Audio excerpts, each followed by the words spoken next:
l'apparition en vente libre de liquide pour cigarettes électroniques à base de CBD, une molécule extraite du cannabis, rencontre un franc succès auprès d'un nombre grandissant de consommateurs. L'explosion de la consommation de ce produit dérivé du cannabis, auquel vendeurs et consommateurs prêtent de nombreuses vertus, pose de nombreuses questions en matière de santé et de risques addictifs.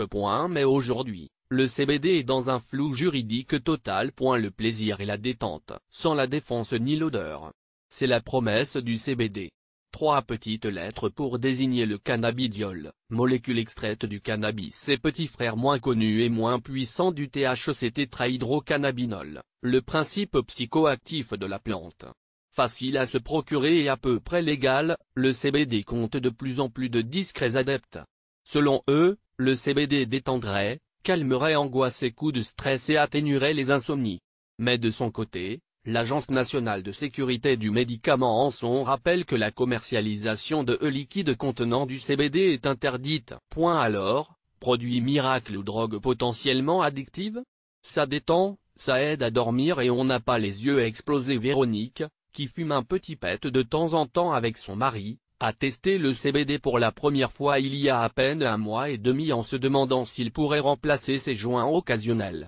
Un ami américain m'en avait parlé il y a quelques années mais à l'époque, ça ne me parlait pas du tout, se souvient-elle. Jusqu'à il y a quelques semaines, avec une collègue, on se baladait dans un marché et un vendeur de liquide à base de CBD y tenait un stand. Après lui avoir posé plein de questions, on s'est dit qu'on allait tester. Investissement 45 € pour une petite fiole dosée à 300 mg. Après avoir aussi acheté une e-cigarette dédiée au CBD, Véronique, qui vapote par ailleurs, a senti dès la première utilisation un effet de détente. Le CBD a les mêmes effets sur le corps que l'herbe, mais sans la défonce. C'est beaucoup plus soft, on n'est pas complètement mou après en avoir vapoté, décrit-elle. C'est très doux, confirme sa collègue Caroline, ça détend, ça aide à dormir et on n'a pas les yeux explosés après coup. C'est ça que j'aime bien aussi, c'est discret d'autant que ça ne sent rien, il n'y a pas d'odeur. À la différence d'un joint. Pas de recul sur les vertus supposées du CBD. Convaincu de ses vertus thérapeutiques, Véronique conseille le CBD aux collègues un peu stressés ou sujets aux maux de tête. Ça soulage. J'ai lu que ça joue sur les syndromes dépressifs, les angoisses ou encore les insomnies, énumère-t-elle. Elle estime par ailleurs que pour elle, qui en a un usage récréatif, le CBD ne remplacera pas le cannabis, mais pour quelqu'un qui voudrait arrêter, c'est un bon compromis.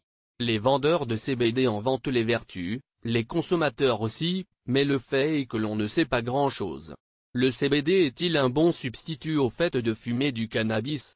Je n'en sais rien, peu d'études ont été menées, donc rien ne permet de l'affirmer, répond le Pr Bertrand Dotzenberg, pneumologue et tabacologue à l'hôpital de la Salpêtrière, défenseur du vapotage et auteur de l'ouvrage Le plaisir d'arrêter de fumer et de .first. Ce que l'on sait, c'est que le CBD est peu toxique et n'a pas l'effet stupéfiant du THC. Il ne se fixe pas sur les principaux récepteurs cannabinoïdes CB1 et CB2 et aurait donc un faible pouvoir addictogène, ajoute-t-il. On sait aussi que le CBD a un effet relaxant et calmant, il entre dans la composition du Sativex qui contient également du THC, un médicament adressé aux patients souffrant de sclérose en plaques.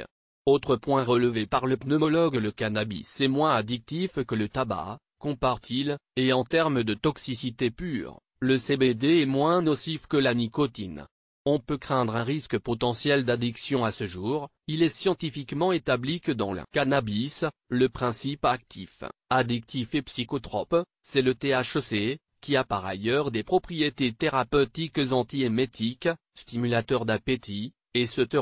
Les autres cannabinoïdes, on en recense environ 480, on ne connaît pas vraiment leurs effets, confirme le Dr Danevela, psychiatre addictologue à Paris.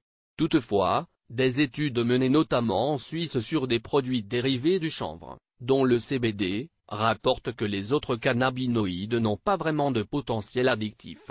Mais ce qui pose problème, c'est l'ouverture des récepteurs cannabinoïdes, qui sont quand même stimulés, et ce point laisse craindre le risque potentiel d'addiction, poursuit-il. L'addictologue, qui reçoit des patients fumeurs de cannabis et consommateurs de CBD, appelle à la prudence. On pourrait tout à fait découvrir que le CBD peut être un bon palliatif au cannabis pour ceux qui en fument, mais aujourd'hui, rien ne nous permet de l'affirmer, ou de l'infirmer.